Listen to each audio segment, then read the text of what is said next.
Hey, it's Guido coming at you with another episode of Tactics Talk. Here I am in Erlenberg. I'm the absolute bottom feeder you can be. A Tier 6 Scout in a Tier 9 battle, the only Tier 6 other than the other poor 12T on the other side. One of the major complaints that a lot of people have, especially about Scouts, is being the +3 matchmaking.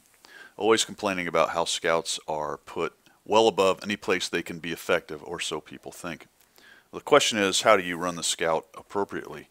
And, well, that's a good question. So we're going to call this one Scout Appropriately.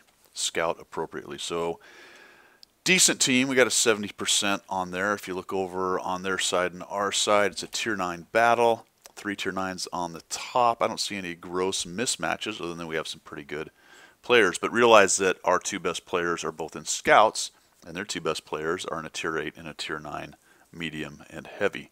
So that makes it a little bit more even, a little evener.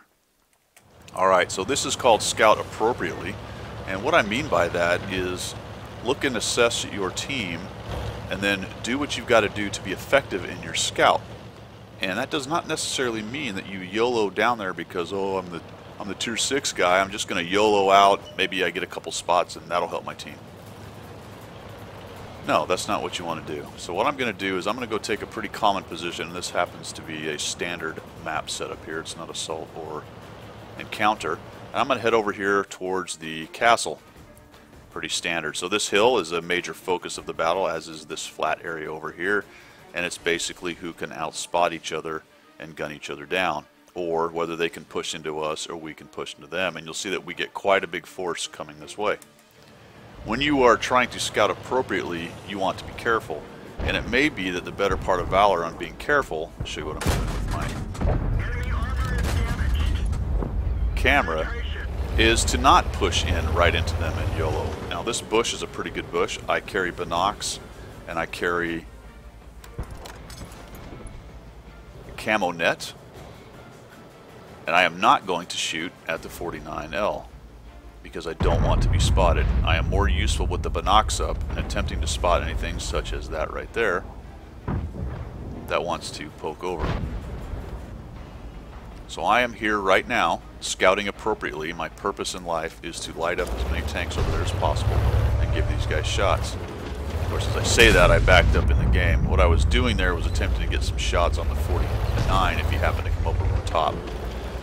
The other problem with what I'm doing is a little bit of unfamiliarity with the tank. I had forgotten about the extreme badness of its depression. And so now I'm just taking a few shots. And clearly I'm not going to pen the Jag Tiger right there. I was actually trying to get down to his lower plate, which is still going to be a challenge. And I've got my binocs back up, trying to scout appropriately. Now I'm not being spotted since I'm a little tiny scout and I've got my camo net. That bush is working pretty well. So nobody's got a major advantage here. In fact, nobody's actually died on either side. A lot of damage being dished out. If that 49, M4 49 backed up enough, I'd have shots into his side and I would take those. So I'm just kind of waiting to see if he'll do that. I do see the Bulldog moving up.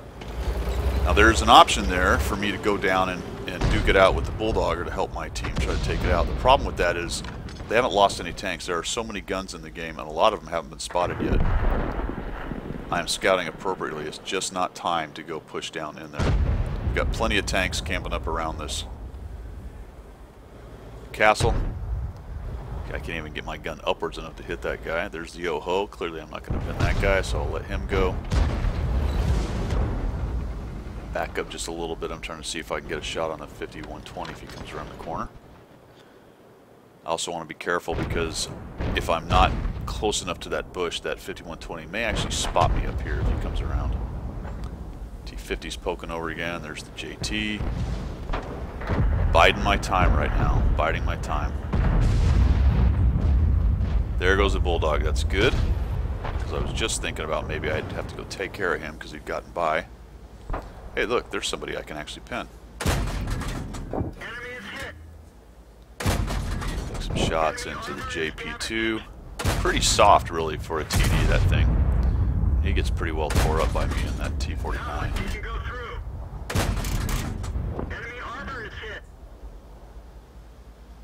Why? The reason I'm backing up like that with my camera is I'm just checking to see if a medium or a scout or something with better view range had got in closer, and I would hold that next shot.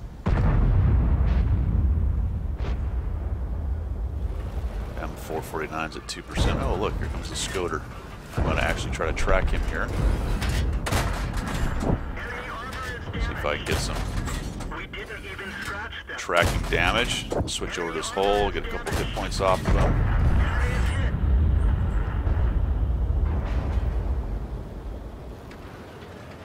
And I'm scouting appropriately. I haven't pushed yet. I'm sure it's driving a lot of people crazy. All right, time to go. It looks like we've now got an advantage in the guns. I know that they've got the JT, the Skoda, and the JP, but I have a lot of guns up here backing me up. And it's time to dive down. I'm going to use this M449 for a little bit of armor as I cut left hard down into the bottom of that area there. It's very difficult to shoot me down there without exposing yourself. And now I'm going to come up here.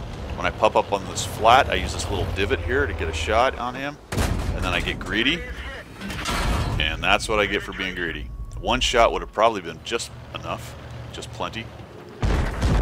And looky there. Now that I've scouted appropriately and I've come up and lit up a few guys, and here comes the T10. Got brave because the little 12T pushed, and it is basically just cleanup on aisle 2 at this point. Looking for shots. There goes the JP2. Now we're down to a JP and a JT. The T10 has proven there's nobody right there willing to shoot me or kill me right off the bat, so I can actually come around behind him. I'm going to come up on this little flat area right here, get some shots on the JT.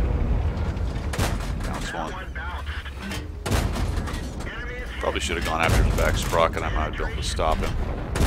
That guy dies. And here's the thing with the autoloaders, a lot of people would back off and kind of run away right here, but look, there's only 2 of their tanks left. If I can come down here and distract this guy, he's actually trying to turn on me. I can outmaneuver the JP.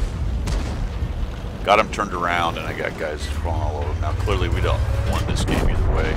T49 just nukes him.